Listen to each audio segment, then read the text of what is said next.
प्यारे विद्यार्थियों, आप सभी का स्वागत है राजकीय महाविद्यालय चौमेला के YouTube चैनल पर। मैं Vivek Sharma, assistant professor sociology, आज आपको BA सेकेंड ईयर सामाजिक विचारकों में कार्ल मार्क्स के वर्ग संबंधी विचारों से अवगत कराऊंगा। मेरे पिछले वीडियो में हमने कार्ल मार्क्स के वर्ग संबंधी विचारों पर चर्चा की थी। आज हम विभिन्न समाजों में कौन कौन से वर्ग पाए जाते हैं, कार्ल मार्क्स ने इनकी किस प्रकार से व्याख्या की है, उस पर चर्चा करेंगे। तो चलिए शुरू करते हैं। विभिन्न समाजों में वर्ग को जान लेने से पहले हम ये जानने का प्रयास करेंगे कि समाज में वर्गों का निर्माण क्यों होता है। अति प्राचीन समय में समाज में कोई वर्ग व्यवस्था नहीं पाई जाती थी। सभी वस्तुएं प्रकृति में सहज ही उपलब्ध थी, जिनसे व्यक्ति अपनी आवश्यकताओं की पूर्ति करता था।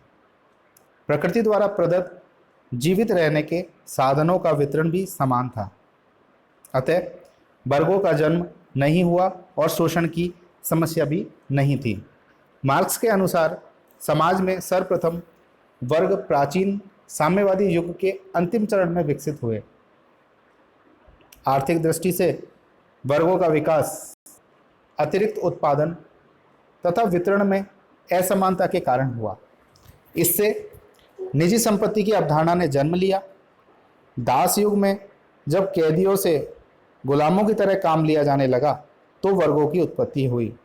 उधार लेने वाले व्यक्तियों के साथ भी दासों की तरह ही व्यवहार किया जाता था। मानसिक तथा शारीरिक श्रम में अंतर तथा आर्थिक असमानताओं के आधार पर समाज का श्रेणियों में विभाजित होना और इन श्रेणियों द्वारा वर्गों का रूप ले लेना समाज में वर्ग विभाजन के आधार रहे हैं। चलिए अब हम विभिन्न समाजों में वर्ग पर चर्चा करते हैं। मार्क्स कहता है कि अब तक का जो ज्ञात इतिहास है उसके सभी युगों और समाजों में वर्ग व्यवस्था सदैव विद्यमान रही है। उसने कहा है कि आदिम साम्यवादी समाज से लेकर अब तक के सभी समाजों में हमें वर्ग देखने को मिलते हैं। हम यहाँ वर्ग द्वारा वर्णित विभिन्न समाज में वर्ग व्यवस्था के बारे में जानेंगे। सबसे पहले हम आदिम साम्यवादी समाज में वर्ग की चर्चा करेंगे। यह इतिहास का प्रथम युग था। इस युग में लोग गोत्र पर आधारित कबीलों और समुदायों में रहते थे। एक गोत्र और कबीले का एक भूक्षेत्र और भाषा होती थी। उत्पादन के साधनों पर किसी व्यक्ति विशेष का नहीं वरन संपूर्ण गोत्र या कबीले का स्वामित्व था। उत्पादन और वितरण का साम्यवादी तरीका प्रचलित था। सब लोग मिलकर उत्पादन का कार्य करते थे। सामूहिक भ्रम के कारण उत्पादन के साधनों और उत्पादित वस्तुओं पर समूह के सभी लोगों का संयुक्त स्वामित्व होता था। व्यक्तिगत अधिकार के अभाव के कारण न तो कोई किसी का शोषण करता था और न ही कोई वर्ग व्यवस्था थी। समाज में श्रम विभाजन लिंग भेद के आधार पर पाया जाता था। इसलिए स्त्री और पुरुष भिन्न भिन्न कार्यों को संपन्न करते थे। इसी प्रकार से आयु भेद के आधार पर भी बालक, युवा और वृद्धों में भी श्रम विभाजन पाया जाता था। इस प्रकार इस युग में उत्पादन के साधनों पर संयुक्त स्वामित्व के कारण वर्ग व्यवस्था नहीं पनपी थी। यद्यपि आयु एवं लिंग भेद के आधार पर श्रम विभाजन इस समय में पाया जाता था। तो स्पष्ट है कि आदिम साम्यवादी समाज में किसी भी प्रकार का वर्ग नहीं पाया जाता। दासत्व युग में वर्ग। धीरे धीरे भौतिक परिस्थितियों में परिवर्तन हुआ और दासमूलक समाज की स्थापना हुई। इस युग में मनुष्य कृषि कार्य, पशुपालन और दस्तकारी करने लगा। समाज में निजी संपत्ति के विचारों का उदय हुआ और श्रम विभाजन भी पनपने लगा। यह युग अपने पूर्व युग से बिल्कुल भिन्न था, क्योंकि सामाजिक उत्पादन के साधनों पर सामूहिक स्थायित्व के स्थान पर कुछ लोगों का स्वामित्व हो गया। उत्पादन के साधन जैसे कि भूमि, श्रम, औजार, पशुओं, बीजों आदि पर समुदाय के कुछ लोगों का ही स्वामित्व था। इनका अपना एक वर्ग बन गया जिसे दास स्वामी कह सकते हैं। दूसरी ओर कुछ ऐसे लोग थे जिनके पास उत्पादन के साधन यानी कि भूमि, पशु और औजार नहीं थे। उनके पास केवल व्यक्तिगत उपभोग की कुछ चीज़ें ही होती थी। इन्हें समाज में संपन्न वर्ग ने अपना दास बनाया और उनसे बलपूर्वक काम लिया जाने लगा। दास स्वामी वर्ग परजीवी वर्ग था, जो उत्पादन के साधनों, मकानों एवं संपत्ति का स्वामी था। इस वर्ग में दासों को खरीदने की भी क्षमता थी। यही वर्ग उत्पादन कार्य का संगठन करता भी था। दासों द्वारा उत्पादित अतिरिक्त वस्तुएं ही इस वर्ग की संपत्ति का मुख्य स्रोत थी। ये लोग दासों को पशुओं की भांति खरीद या बेच सकते थे, मार सकते थे। इस युग में दास स्वतंत्र नहीं था, संपूर्ण रूप से वह अपने मालिक पर आधारित था। इस प्रकार दासत्व युग में दासों और उनके स्वामियों के दो अलग अलग वर्ग बन गए।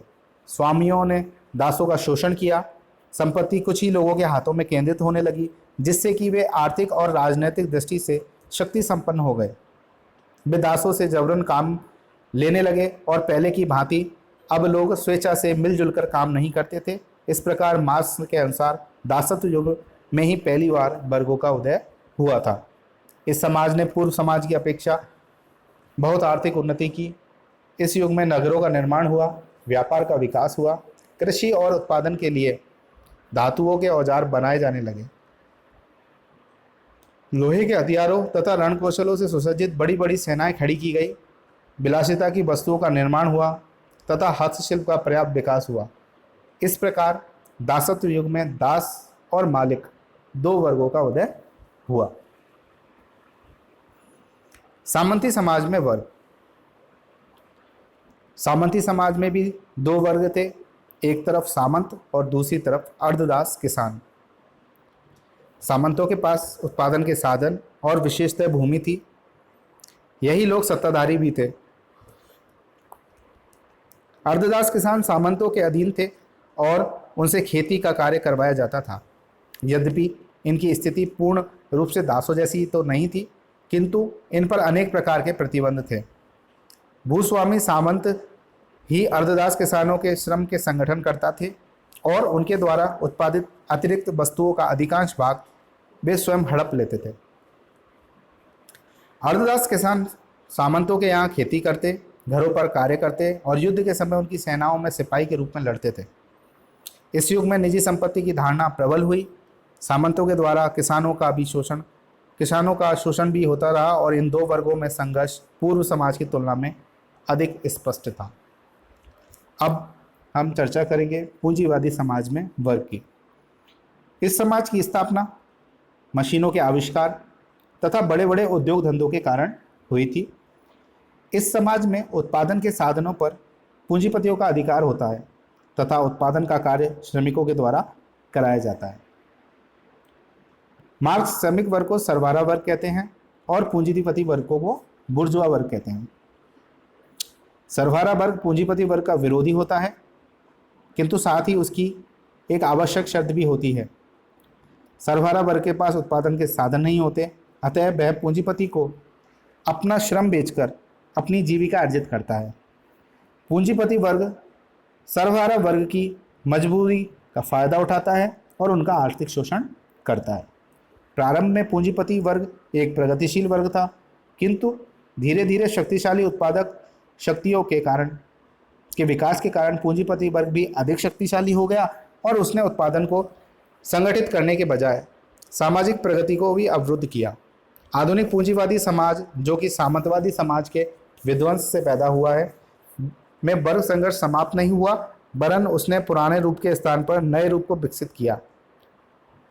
उत्पीड़न की पुरानी अवस्थाओं के स्थान पर नई अवस्थाओं और संघर्ष के पुराने रूपों के स्थान पर नए रूप खड़े कर दिए। इस प्रकार मार्क्स यह मानते हैं कि आर्थिक उत्पादन के प्रत्येक स्तर पर समाज में दो वर्ग विद्यमान रहे।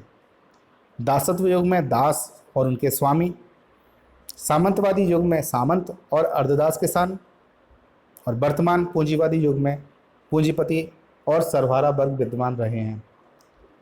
प्रत्येक समाज में इन दो वर्गों की प्रमुख विशेषता यही रही है कि एक के हाथों में उत्पादन के साधन केंद्रित रहे और दूसरा इनसे वंचित रहा। इसी आधार पर प्रथम वर्ग दूसरे वर्ग का शोषण करता है तथा ये वर्ग अपने अपने हितों को लेकर परस्पर संघर्षरत रहे हैं। इस प्रकार सभी समाजों में सदैव शोषक और शोषित दो वर्ग रहे हैं जिन्होंने समाज में वर्ग संघर्ष को जन्म दिया है। तो आज हमने विभिन्न समाजों में जो वर्ग है उन पर चर्चा की। मैं उम्मीद करता हूँ कि आपको कार्ल मार्क्स का विभिन्न समाजों में वर्ग का विवरण समझ में आया होगा। मेरा वीडियो अंत तक देखने के लिए आप सभी का धन्यवाद।